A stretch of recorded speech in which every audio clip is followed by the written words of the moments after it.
नमस्कार दोस्तों, मैं आकाश कुमावत आज आपका फिर से स्वागत करता हूं हमारे नर्सिंग हब के ऑनलाइन नर्सिंग क्लासेस में।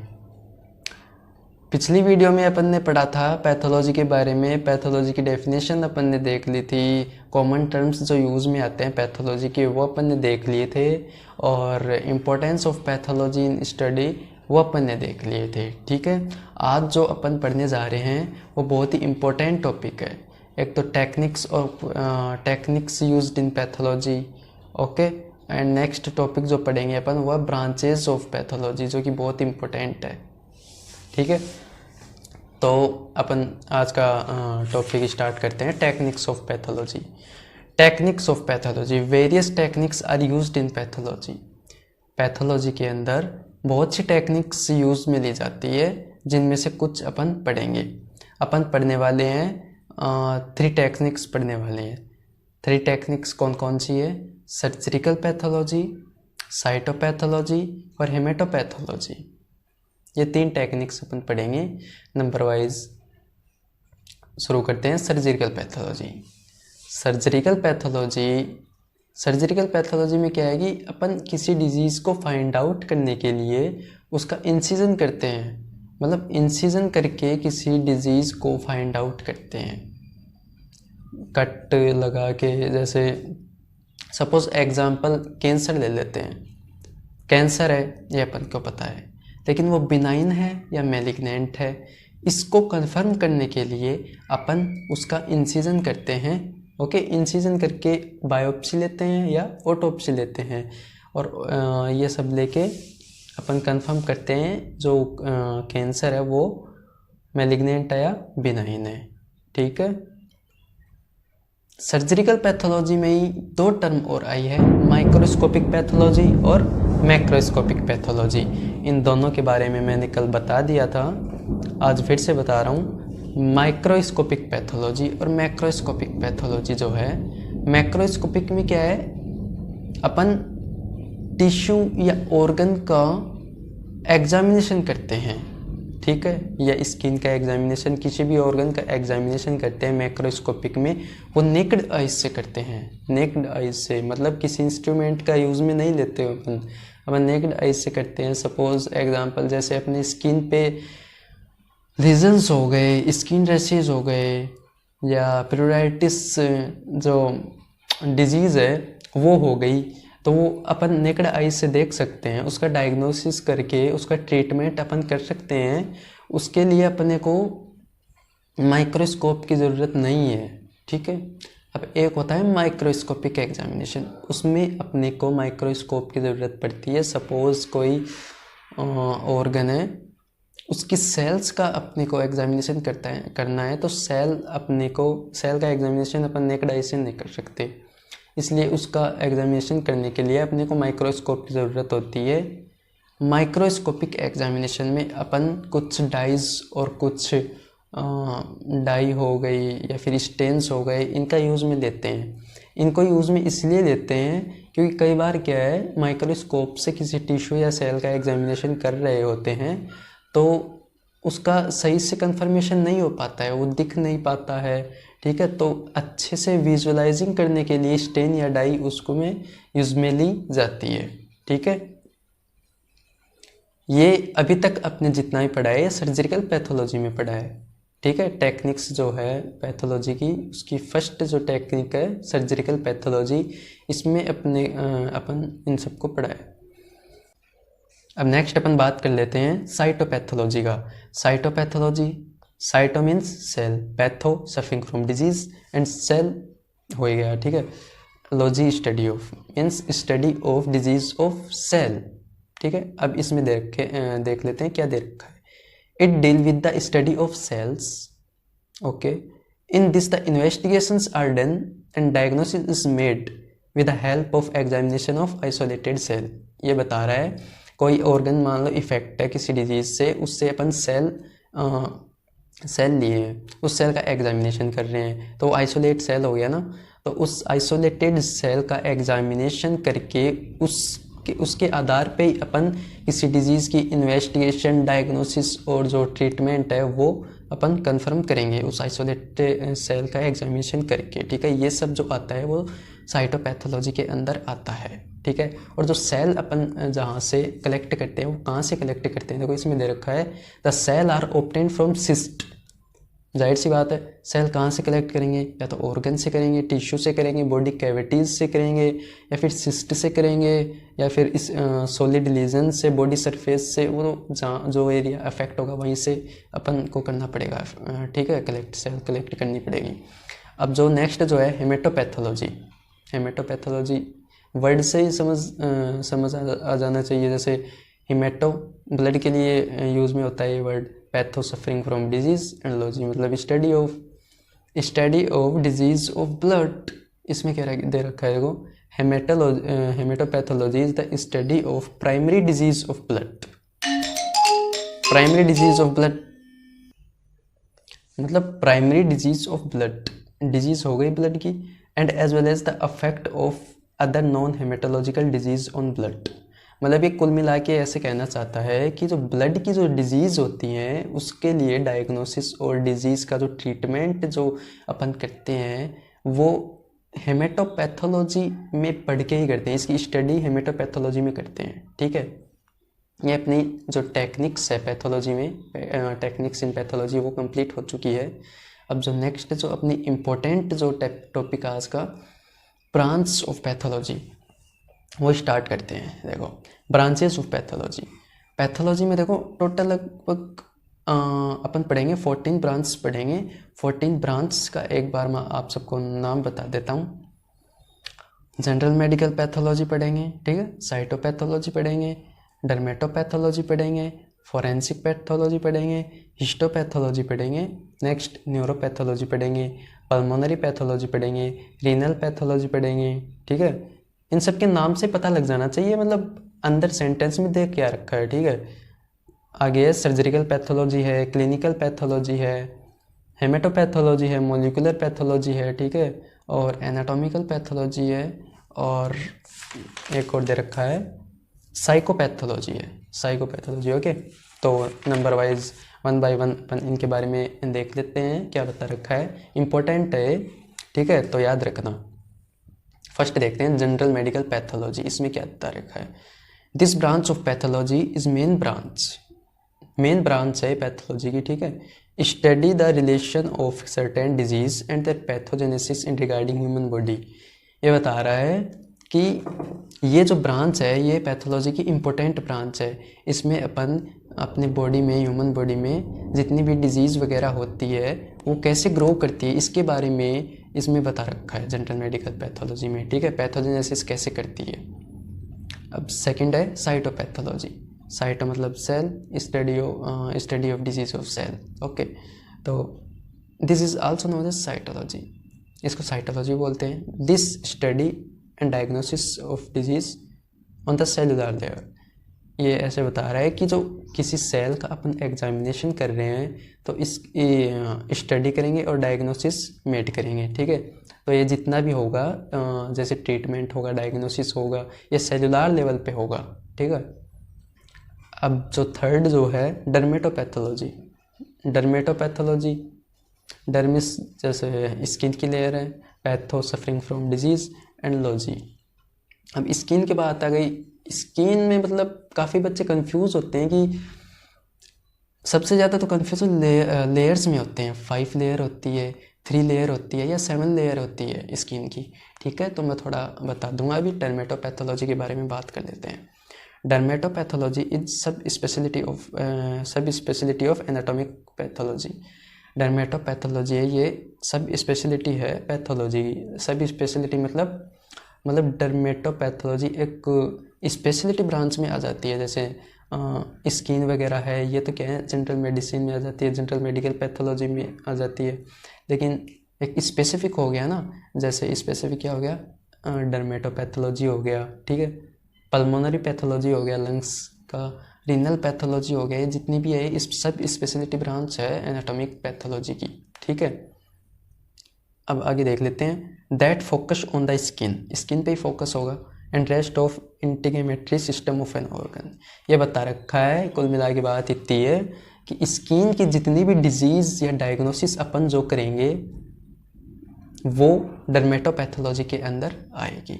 ठीक है, अब अपन बात कर लेते हैं थोड़ी स्किन की। स्किन की मैं सबसे पहले तो पूछना चाहूँगा लेयर्स कितनी होती है। काफ़ी बच्चे क्या है ना कन्फ्यूज़न होते हैं इसमें, तो लेयर्स कितनी होती है मैं बताता हूँ। देखो स्किन की लेयर्स 5 भी होती है, 7 भी होती है, 3 भी होती है। अब मैं बताता हूँ कैसे होती है 7, 3, 5। स्किन की मेजर लेयर होती है 3। ठीक है, 3 कौन कौन सी होती है? सबसे ऊपर की जो लेयर होती है एपिडर्मिस, उससे नीचे डर्मिस और उससे नीचे हाइपोडर्मिस। ये मेजर लेयर है स्किन की, ये 3 लेयर होती है मेजर लेयर। अब जो एपिडर्मिस लेयर है, एपिडर्मिस लेयर के अंदर भी 5 लेयर्स है। ठीक है, तो जो कोई 5 लेयर पूछे आपको तो वो एपिडर्मिस की लेयर पूछ रहा है। अगर 3 लेयर पूछे तो वो स्किन की लेयर है जो 3 एपिडर्मिस, डर्मिस और हाइपोडर्मिस। ओके, तो एपिडर्मिस की जो 5 लेयर्स है वो मैं बता देता हूँ। देखो stratum corneum, stratum lucidum, stratum granulosum, stratum spinosum और स्ट्रेटम जर्मिनेसम। ओके, ये 5 लेयर्स है स्किन की। ऐसे ही डर्मिस जो लेयर है स्किन की, इसके अंदर भी 2-3 लेयर है। ठीक है, हाइपोडर्मिस जो लेयर है स्किन की, इसके अंदर भी 2-3 लेयर है। तो ऐसे करके स्किन की लेयर्स है। ठीक है, तो मेरे हिसाब से कन्फ्यूज़न दूर हो गया होगा। अब मेरा एक क्वेश्चन है, उसका आंसर अगर आपको पता हो तो कमेंट बॉक्स में ज़रूर बता देना। जो अपनी एपिडर्मिस जो लेयर होती है स्किन की ऊपर की, वो कौन से टिश्यू से बनी होती है? The epidermis layer of skin is which tissue is composed. ठीक है, कौन से टिश्यू से बनी होती है, ये इसका आंसर मुझे कमेंट बॉक्स में बता देना। ठीक है, अब नेक्स्ट अपन देखते हैं, ब्रांच की बात कर रहे थे, डर्मेटोपैथोलॉजी अपन ने पढ़ ली थी। अब नेक्स्ट आती है जो 4th जो ब्रांच है वो है फोरेंसिक पैथोलॉजी। फोरेंसिक पैथोलॉजी में क्या है? देखो forensic pathology focus on determining the cause of death. अगर किसी पर्सन की डेथ हो गई तो उस डेथ का जो कोज है, जो कारण है, उसका डिटरमाइन करने के लिए जो फोरेंसिक पैथोलॉजी है वो हेल्प करती है।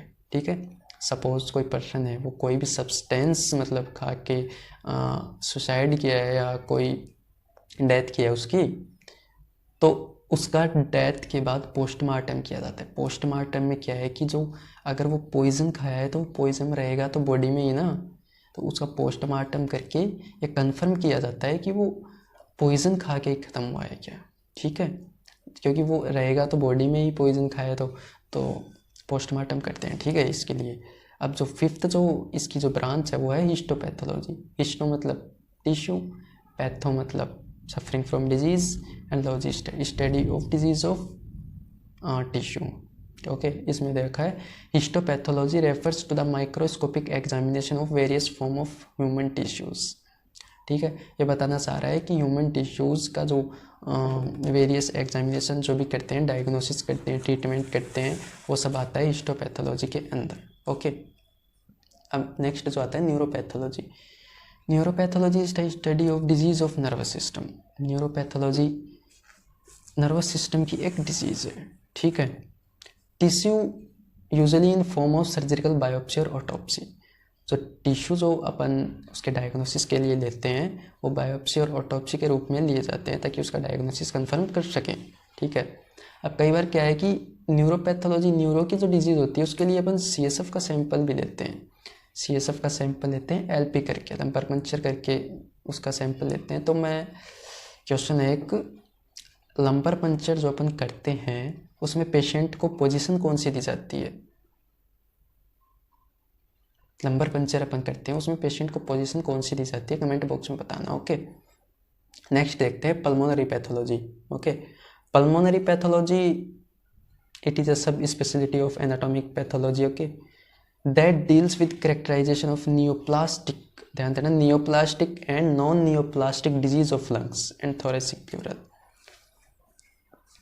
लंग्स की जितनी भी डिजीज़ वगैरह अपन पढ़ते हैं, डायग्नोसिस तैयार करते हैं, ठीक है, इन्वेस्टिगेशन वगैरह करते हैं, वो उसका जो मतलब नॉलेज जो अपन को देता है, जिसकी स्टडी करते हैं, वो पल्मोनरी पैथोलॉजी के अंदर करते हैं। ठीक है, अब ये यहाँ पे 2 वर्ड आए हैं, neoplastic and non neoplastic disease of lungs. Neoplastic और नॉन नियोप्लास्टिक, इस दोनों वर्ड का मतलब अपन यहाँ पे समझेंगे। नियोप्लास्टिक मतलब होता है ग्रोथ करना, मतलब कोई डिजीज़ है वो ग्रोथ कर रही है, और नॉन नियोप्लास्टिक है ग्रोथ नहीं कर रही हो, वहीं जगह पे है। एग्जाम्पल आप कॉमन कैंसर का ही ले सकते हो। सपोज लिम्फ नोड कैंसर है, तो लिम्फ नोड कैंसर का अगर नॉन नियोप्लास्टिक अगर वो डिजीज़ है तो उसकी सेल क्या है, डिवाइडिंग कर करके वो मतलब नीचे लटक जाती है। जैसे देखा होगा आपने सिगरेट के डिब्बे पे या फिर और किसी पे, जैसे यहाँ पे ऐसे लटक के, मतलब सेल्स का क्या है ना, एक एक्यूमुलेशन हो जाता है यहाँ पे, ठीक है। तो इसको नॉन नियोप्लास्टिक डिजीज़ कहते हैं। इसमें क्या है कि सेल्स जो है वो डिवाइडिंग सेल्स होती है इसमें, ठीक है। और नॉन नियोप्लास्टिक में डिवाइडिंग सेल नहीं होती, वो डिजीज़ वहीं पे रहती है, वो फैलती नहीं है, ठीक है। अब नेक्स्ट देख लेते हैं renal pathology. It is also सब पार्ट ऑफ एनाटॉमिकल पैथोलॉजी, ये भी सब पार्ट ऑफ एनाटॉमिकल पैथोलॉजी है, ठीक है। That deal with diagnosis and characterization of kidney disease, जो कि किडनी की जो डिजीज़ होती है या फिर अलग अलग इन्वेस्टिगेशन वगैरह होती है, ये इनके बारे में नॉलेज देता है रीनल पैथोलॉजी। इनके बारे में स्टडी वगैरह करना हो तो रीनल पैथोलॉजी के अंदर आता है वो, ठीक है। अब हो है नेक्स्ट है 9th जो है सर्जिकल पैथोलॉजी। सर्जिकल पैथोलॉजी के अंदर क्या है कि it involve grows and microscopic examination of surgical specimen. ये बताना चाह रहा है कि जो सर्जिकल पैथोलॉजी, सर्जिकल अपन जो एग्जामिनेशन करते हैं उसमें 2 तरह के अपन एग्जामिनेशन करते हैं, मैक्रोस्कोपिक करते हैं और माइक्रोस्कोपिक। मैक्रोस्कोपिक जो नेकेड आई से हो सके, माइक्रोस्कोपिक जिसमें माइक्रोस्कोप का यूज़ हो, तो इसके यही बता रखा है, ठीक है। अब जो 10th जो है वो है क्लिनिकल पैथोलॉजी। क्लिनिकल पैथोलॉजी में क्या होता है, देखो क्लिनिकल पैथोलॉजी में it deal with diagnosis of disease based on lab analysis of body fluid. ये बताना चाह रहा है कि जो ह्यूमन बॉडी की जो जितनी भी डिजीज़ वगैरह होती है, डायग्नोसिस वगैरह जो करते हैं वो लैब इन्वेस्टिगेशंस के आधार पे करते हैं। जैसे CBC, RBC, LFT, RFT जितनी भी होती है, ये इन्वेस्टिगेशन होती है, इनके आधार पर ह्यूमन बॉडी की डायग्नोसिस की जाती है, ठीक है। अब जो नेक्स्ट जो 11th जो अपन पढ़ेंगे वो है हीमेटोपैथोलॉजी। हीमेटोपैथोलॉजी के बारे में अपन थोड़ा बहुत देख लेते हैं। देखो 11th ब्रांच है पैथोलॉजी की, ठीक है। It is the study of disease of blood cells, tissues and organs, okay. तो ये क्या है कि ब्लड सेल्स की जो डिजीज़ होती है, या ब्लड सेल टिश्यूज़ होते हैं, ऑर्गन्स होते हैं, उसकी जो डिजीज़ होती है उसकी स्टडी करवाता है हीमेटोपैथोलॉजी, ठीक है। 12th है मॉलिक्यूलर पैथोलॉजी। मॉलिक्यूलर पैथोलॉजी मतलब देखो कोई डिजीज़ है, कोई अफेक्टेड एरिया है, जैसे हैंड है, उसमें कोई डिजीज़ हो रही है, ठीक है, नियोप्लास्टिक डिजीज़ हो रही है, तो उस नियोप्लास्टिक डिजीज़ की एक सबसे छोटा जो, इसमें देखो क्या दे रखा है, मॉलिक्यूलर पैथोलॉजी। तो इसमें क्या है, सबसे छोटी सेल लेके और उसका माइक्रोस्कोप के हेल्प से उसकी स्टडी करते हैं, डायग्नोसिस तैयार करते हैं, ठीक है। और उसका जो ट्रीटमेंट है, मैनेजमेंट है, मेडिकल मैनेजमेंट या सर्जिकल मैनेजमेंट जो भी है वो तैयार करते हैं। ये सब जितना भी आता है वो आता है मॉलिक्यूलर पैथोलॉजी में। मॉलिक्यूल बेस्ड पे मतलब डायग्नोसिस और ट्रीटमेंट तैयार किया जाता है, ओके। अब जो 13 है साइकोपैथोलॉजी, 13th ब्रांच है पैथोलॉजी की, साइकोपैथोलॉजी। साइकोपैथोलॉजी में क्या होता है, it studied the disease related to psychology and effect psychological disease in human system. Psychology disease होती है उसी के बारे में ये स्टडी करवाता है, ठीक है। और ह्यूमन सिस्टम में जितनी भी साइकोलॉजिकल डिजीज़ होती है उसकी डायग्नोसिस वगैरह जितनी भी करनी पड़ती है उसके बारे में ये हेल्प करता है, ठीक है। इतना ही दे रखा है, बस ये ऊपर ऊपर से याद करना पड़ता है, यूनिवर्सिटी में तो इतना ही आता है। अब जो लास्ट जो अपन ब्रांच पढ़ने वाले हैं पैथोलॉजी की वो है एनाटॉमिकल पैथोलॉजी। एनाटॉमिकल पैथोलॉजी में क्या है, it is the main branch of pathology. Pathology की मेन ब्रांच है। इन this the study of relation of body system and pathogenesis in study, ठीक है। ये बताना चाहता है कि अपने ह्यूमन बॉडी में जितनी भी डिजीज़ वगैरह होती है वो कैसे ग्रो करती है, कैसे उनका पैथोजेनेसिस होता है, इसके बारे में ये बता रहा है। इसके बारे में मतलब स्टडी वगैरह जितनी भी होती है वो एनाटॉमिकल पैथोलॉजी में होती है। ओके, तो थैंक यू दोस्तों। कैसे लगी मेरी क्लास? अगर अच्छी लगी हो तो कमेंट करना। मुझे पता है थोड़ी मतलब समझ में नहीं आया होगा, लेकिन अपन ट्राई करेंगे। ठीक है।